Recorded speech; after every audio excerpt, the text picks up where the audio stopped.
aning puy-an. Yes, Lord. Amo ang puy-an ug among ikinabuhi, Ginoo. Tungod kay among nahibalaan karon nga kabuntagon nga sa among mga kahuyamon, sa among mga weaknesses, Lord, your grace is enough for us, oh God.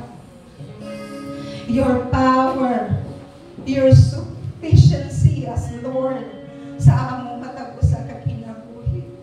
That's why karon nga kabuntagon, padayon namo nga gi-declare, padayon namo Ginoo nga gi-confess ang imong gahom o ang imong pagkagamhanan sa among matag usa ka kinabuhi. Lord, ikaw ang pinakanasayod sa ako ang mga kahigsuonan. Although makita man ako, Ginoo, nga manipayon ng ilang mga panabuhay, dili na ko magkita ang pinakasulod sa ilang kasing-kasing. But ikaw, O Diyos, nakakita kanila sa ilang mga panginahanglanon, sa mga butang na nagdadaog kaluyahon, physically, spiritually, mentally. Walay nalilong nga nakakanimo. Gamhanan ka nga Diyos. Maluluyon ka nga Diyos. Dili nimo kayang tanaw ng imong mga kaanakan na halos mo give up sa mga pagsulay ng imong ialaw. But Lord, ani nga mga sitwasyon, kung sa man nga sitwasyon, tuloy ni nga mas damor madunggan ang imong tingog, nga mas damor mi nga musunod sa imuha, nga mas damor mi nga mahimong mo depende na kanimo, God, knowing that nothing is impossible with you, knowing that you are a God of miracles, knowing that you are a God of grace and mercy. Labaw sa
enough para sa ato ang matag usa kinabuhi mga igsoon, no? So today I just want to encourage every one of us sa kaning powerful nga action na ato ang buhaton pag-abot sa ato ang mga finances, and that is the action of faith and obedience sa pulong sa Ginoo. So ingon dire sa Malakay 3:10, no, bring the whole tithes into the storehouse that there may be food in my house.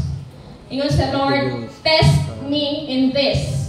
Testingan nato ang Ginoo. And says, and see if I will not throw open the floodgates of heaven and pour out so much blessing that there will not be room enough to store it. So what a promise nga gikan sa Ginoo no nga sa dihang ato siyang saligan sa ato ang mga finances o butang nato ang pagsalig dira sa iyaha. He will do the supernatural provision sa ato ang matag usa kinabuhi. And you know what, tithing is not about losing. Dili ta makuhaan, no? Dili ta makuhaan. As I always declare diri na sa paghatag nato sa ato ang tithes, wala ta actually naghatag, nag-uli ra ta. No, giuli, gi-return ra nato ang what is due unto the Lord. Now, pag-abot sa atong mga offering, so di ba ang tithes is an action of obedience.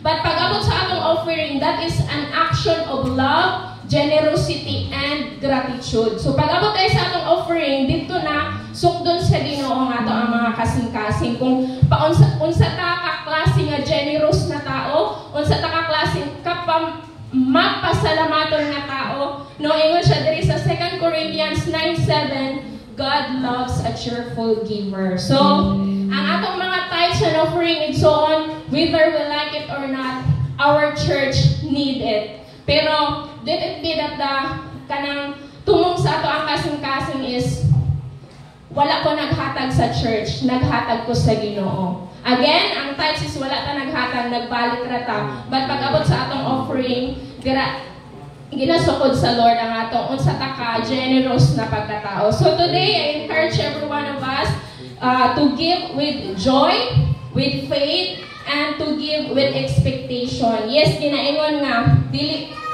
ta mag-after kung unsay ihatag sa Lord sa ato, but kabalot nga, we cannot outgive our God. Sa dihang muhatag ta sa Lord, dili magpagansi ang Ginoo sa ato ang kinabuhi. Amen? So sa atong mga pagtanong, nagib tay anihon. Amen? So manindog ta atong gunitan ang ato ang mga tithes envelope, and let us pray.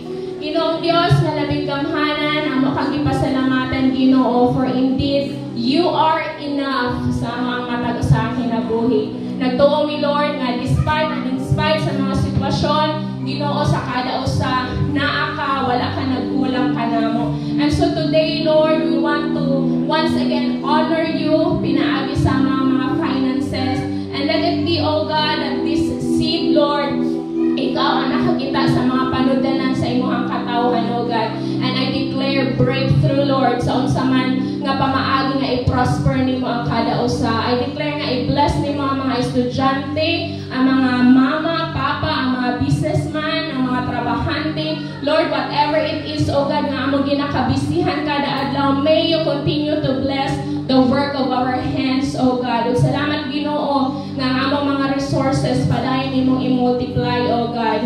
We declare nga dili ka namo ma-outgive Ginoo. Ug kabalo mi nga nasayod ka Ginoo sa among mga kasing-kasing when it comes sa among mga finances, oh God. Lord, we believe that diha sa imuha dili masayang ang among mga ginapangtanom. We believe, oh God, na ang money nga mag-gather namo, magamit lamang kini for the expansion of your kingdom, oh God. Thank you for the breakthrough sa finances sa kada usa Ginoo. We honor you today. We bless you as we give, Lord, in Jesus' name. Amen. Amen.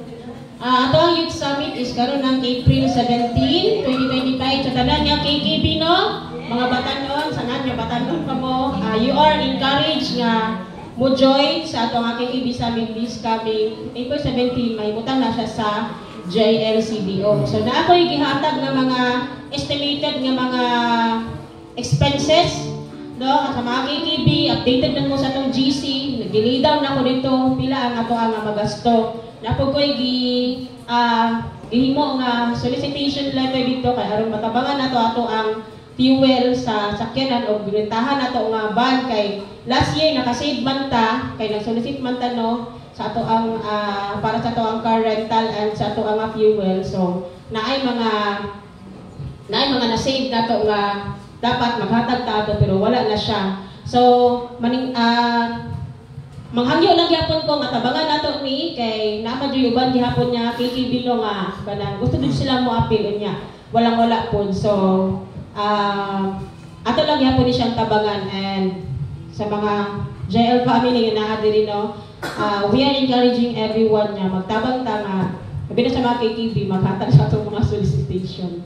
So mo na mo jud itong ginabuhat jud ato na lang siyang ipadayon.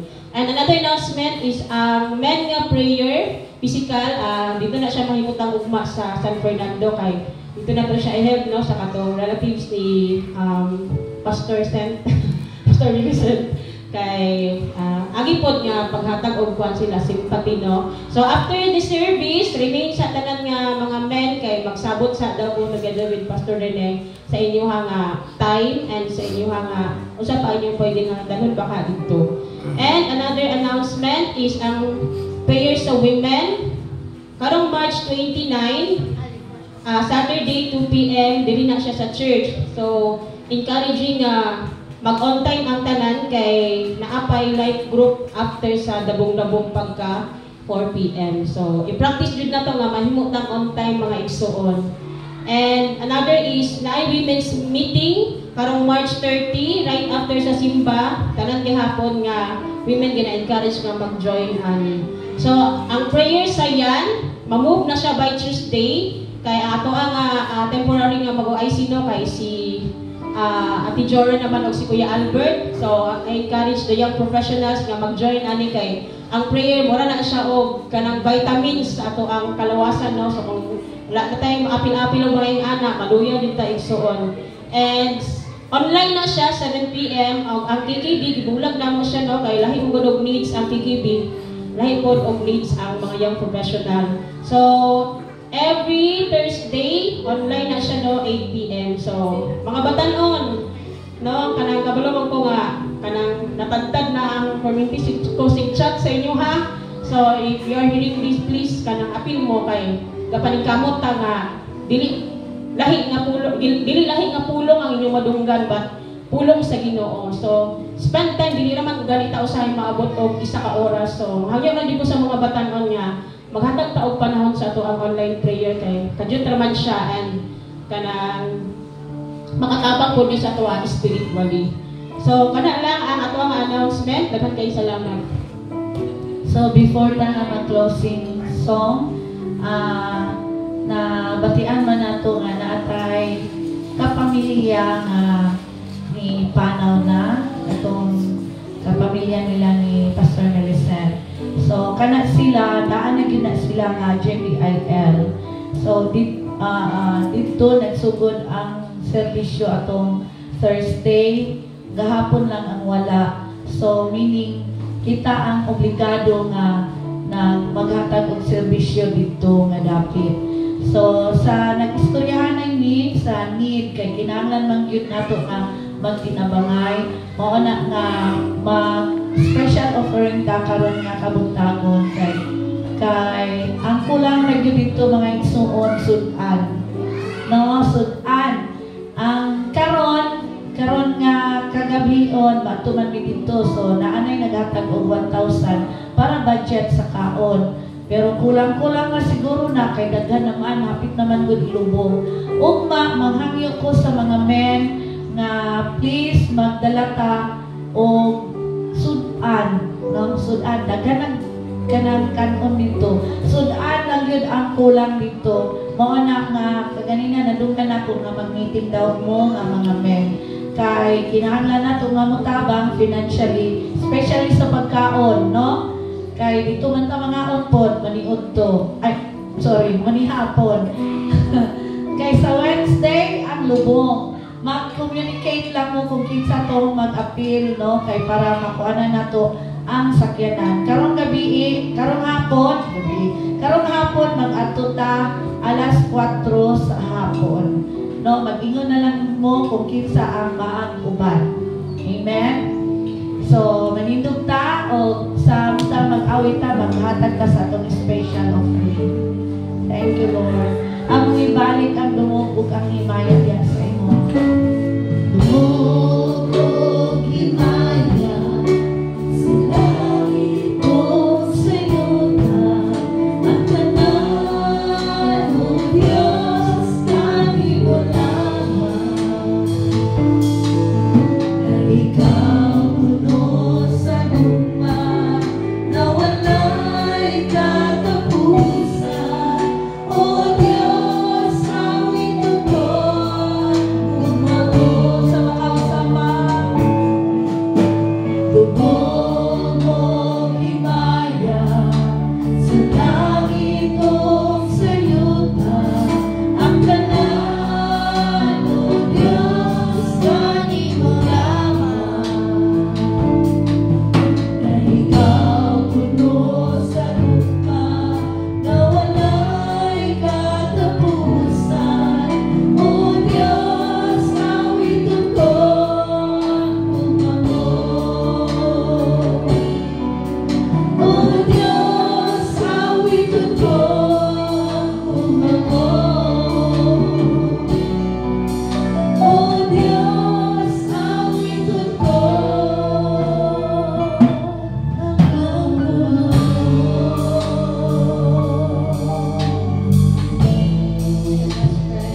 Lord, thank you sa naman ang pagkaon.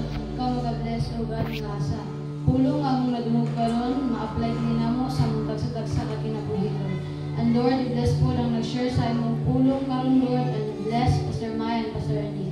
And also, Lord, bless po si Pastor Wayne and Pastor Gataga. Sa mong pagpamauli karon, Lord, ikaw mag-bless na makauli sa mong temporary